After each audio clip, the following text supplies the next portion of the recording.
Oh, I bet you're feeling a little bit more like a sales ninja today, aren't you? You've been through Secret 1 and you've understood how to generate your leads. You are understanding Secret 2 and how to nurture those leads. You've gotten to Secret 3 where you have absolutely learned to dominate the decision maker handshakes, delivering them your phrase that pays. You're finding that you can actually schedule meetings where they want to meet with you instead of you founding and overcoming all their objections. You took them through Secret 4 where you're learning, it's an art and a science, but you're learning how to sell through Jack and Jill selling through need and value, not product and price. You took them through Bam Fam, Secret 5, where you're learning to book meetings from meetings, not leaving your prospects in la la anymore. Secret 6, I'm going to bet you just wrapped up with where you learned how to run an education and enrollment meeting that blows your prospect's mind, leaves HR with their jaw on the table, and you have learned how to set the foundation necessary for Secret 7!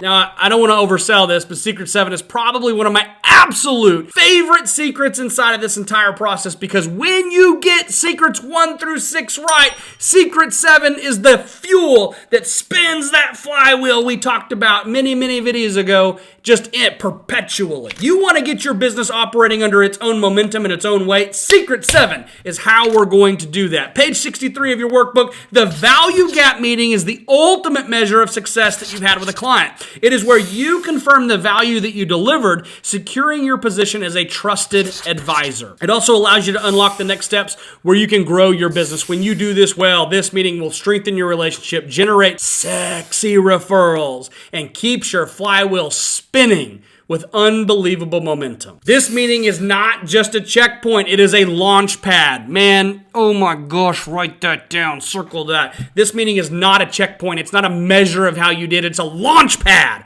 of what you're gonna do next. By confirming the measurable results and fostering collaboration with your client, you're gonna turn satisfied clients into advocates who drive new opportunities for your business. In fact, just yesterday, it's so funny that I'm recording this secret today, and just yesterday, I get these messages from my team.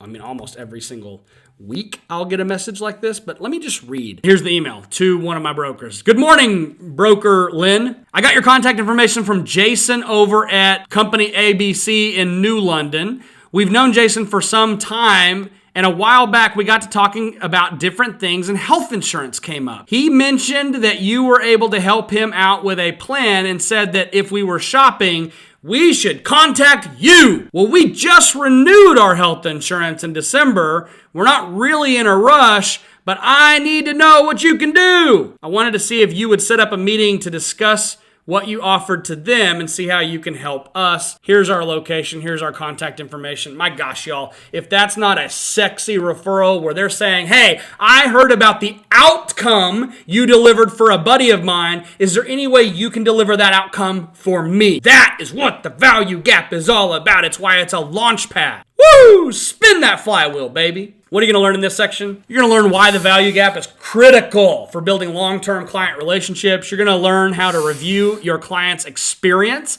and uncover opportunities for you to improve. This is so important, y'all. The value gap is not about your ego. It's not about checking the box. It's not about hearing how good of a job you did. In fact, man, that's a dangerous place to be. What you really want the value gap to be is you're looking for measurable ways to find areas that you can improve so you can get to dang near like 10 out of 10s. I want to be so good and keep elevating the bar with my clients so well that they don't go anywhere else, because nowhere else will provide them with what I'm providing them with. And that's not just about, I provide great service. Boy, you're going to learn a lot in Secret 7. You're going to learn the art of asking for and getting a specific score from your decision maker. You're going to learn how to ask for sexy referrals and testimonials with so much confidence and clarity. How many times in these 8 secrets have I talked about confidence and clarity? Man, you're going to learn how this growth reinforces your flywheel and creates a cycle of continuous growth through referrals, testimonials, and deeper trust. Step 1, set the stage and lay out the agenda. The value gap meeting should be enjoyable and productive. However,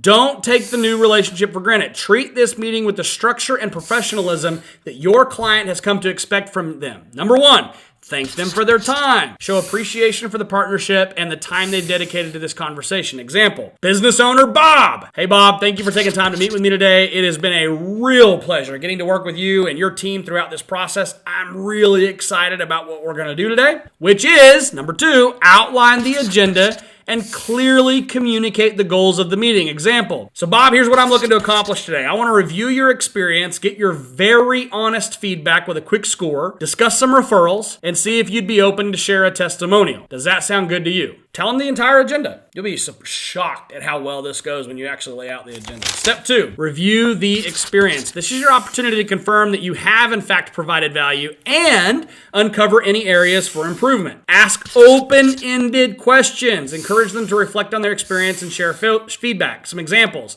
How do you feel the education and enrollment process went for your team? Man, that's such a good one. What feedback have you heard from your employees about the enrollment or the benefits so far? Step 2, highlight any key wins. Share specific outcomes to reinforce the value that you provided. Example, we had 90% of your team enroll, which is obviously well above industry average. It's very clear they valued the benefits that we introduced. Yay, make a big deal about whatever it is that happened, especially if it's good news, or if you heard a good feedback or a story from one of the employees that you can share. Do it. Step 3, make sure you engage key stakeholders. Make sure everyone involved, every payroll, HR, decision maker, that they are satisfied with the process and given their feedback. How's everything been on the administrative side? Payroll deduction, summaries, any follow-up details. Addressing everybody in the room is extremely important for getting your value gap measured. And that takes us to step 3, where you're going to want to get a measurable score. Ask for a specific score, creates clarity and gives you actionable feedback on what you can improve on. Ask for a score from 1 to 10. Frame it as an honest, non-judgmental request. In other words, on a scale of 1 to 10, 1 being terrible and 10 being the best experience you guys have ever had, how would you rate? And then give them a list of things. I would ask first about the education meeting. How did the actual education meetings go with the employees? Phone, virtual, in-person, whatever it was, 1 through 10. Number 2, ask about the enrollment process. Number 3, be sure to probe for specifics. If they give you anything less than a 10, ask them what you could be done to make it a 10. An example would be, thank you for that feedback. Next time we do this, what's one thing that we could improve on, whatever they give you less than a 10 on, that would make it a 10? Step 4, ask for referrals. Now here's a recommendation that I've got. If you do this right, and you've done secrets 3, 4, 5, and 6 correctly, then value gap scores consistently are going to come in 7 and higher. If a client gives you a score of anything over a 7, I say congratulations, you've earned the right to ask for referrals. However, in the instances that you get less than a 7 and you get significant critical feedback or highlight areas for improvement, I would not ask for referrals at that point. Hold off. Let them know you are committed to addressing their concerns before you ask for any direct referrals. This approach will not only continue to build trust, but it also shows that you're serious about their input and serious about delivering a top-tier experience. Now, again, you're going to find, and I mean it's going to be virtually 90% or more of the time, you're going to get 7s and above. Here's what you're going to do. Describe your avatar. Make it very easy for them to connect you with the people that are your right people. In other words, business owner Bob, you already know that I love getting to work with business owners like you. People that genuinely care about their folks, want to take good care of them, will work with me to make that happen. Who do you know? Like 1 or 2 people literally that you know that you could refer me to that you feel like I could help them or may be able to help them as well. I'll give you a full example right there. Prompt action. Encourage them to think of very specific names. Who's the first person that comes to mind when you think about someone like you, somebody you talk to, work with? I would even go so far as to add a little bullet point down here is when they give you a direct referral, I would ask them, do you mind reaching out to them? Would you shoot them a text or a call? Let them know they'll be hearing from me. That is the next best thing to a sexy referral, which is when they call you. Step 5, ask for a testimonial. Testimonials are a powerful social proof for building credibility and trust with future clients. Again, if they score you as a 7 or higher, ask for the referral and then ask for the testimonial. 6 or less, hold off. Frame the request as a favor. Make it very easy for them to say yes. Business owner Bob, thank you for that referral. That's awesome. Hey, it would mean a lot to me if you could also share your experience in a short video or a written testimonial, helping other business owners see the value in what we did. Is that something you would help me with? And have it prepped. Have the testimonial email already typed up and ready to go. When they say that they'll do it, simply email it to them right then, right there. It could be a Google link or a Dropbox link or a literal draft email. Send it to them, have them put it on their letterhead, print it off, give it to you. Like, have it prepped, make it easy for them. Step 6, close this meeting with gratitude. In the meeting on a very high note, reinforcing your commitment to their success.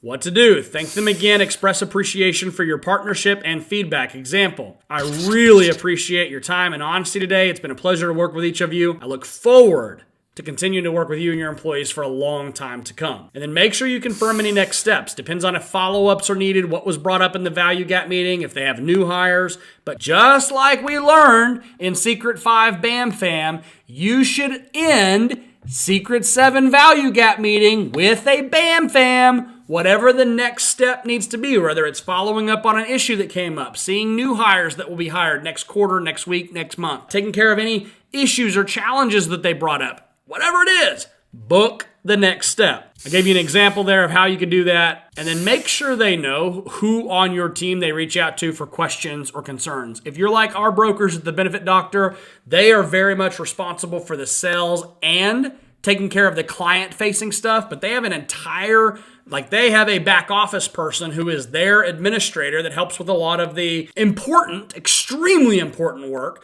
but things that could be reached out directly to their administrator, they let them know right here, hey, don't forget my back office person is, my administrator is, name, email address, etc.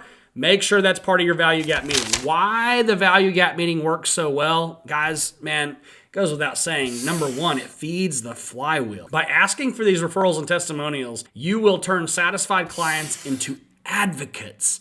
These become the people who become your army, who are out there, just like the email we read from Lynn, where her client is her greatest evangelist. The client is the one telling the friends, man, benefits, I know a gal. You got to reach out to my girl, right? Builds credibility, high scores and testimonials strengthen your reputation in your marketplace. And I want you to take this. Now think about this. You're now at Secret 7 with this client. What would you do with this testimonial letter you just got? What would you do with the testimonial video you just received if you get a video? What would you do with these names of referrals that you just got? What do I remember under Secret 1? Owning the block. Let me think about that. Oh my gosh, I already own the block. I wonder if I would take my new testimonial letter and on my 4th or 5th or 6th LOF of that block, if I would take my testimonial letter from their neighbor as my next cold card. Man, this guys is so good. I know you're following. I know you are. It improves retention. Honest feedback helps you refine your process and stay ahead of your competition. Good luck. Good luck being a competitor of one of your accounts. If you work for the competition and you come into one of my accounts, I wish you luck. Good luck to you. Most of the competition out there, y'all, listen, sit up straight. Straighten out your backbone for a minute. Do you realize the vast majority of the competition is not running 8 secrets? They are not selling on need and value. They are absolutely cramming product and price down everyone's throat. They're cramming features, advantages, and benefits of their product over the other guys. They're telling every client, I can do a little better than what you currently got, maybe save you a little bit of money, and oh my gosh, I give great service. I take care of it's what everybody says. Nobody's got a system by which they're operating their business, improving their retention. And number 4, guys, this quantifies success. It is a measurable 1 through 10 score that provides clarity and sets the stage for you to be able to continuously improve. Write down your thoughts, your notes, your questions, your ideas as you've been going through these secrets. I gave you some room on page 67 to get it out of your head and onto paper. Get it done. I will see you at what is going to be the top of Secret 8, where you get to take all this work you've done. You've spun your flywheel, and now it is time, friend, to retain it, resell it, and upsell it. I will see you at Secret 8. I hope you've already joined the Sales Ninja Insiders. We're going to sharpen the saw and get better and better at the way we serve our clients. I'll see you on the inside.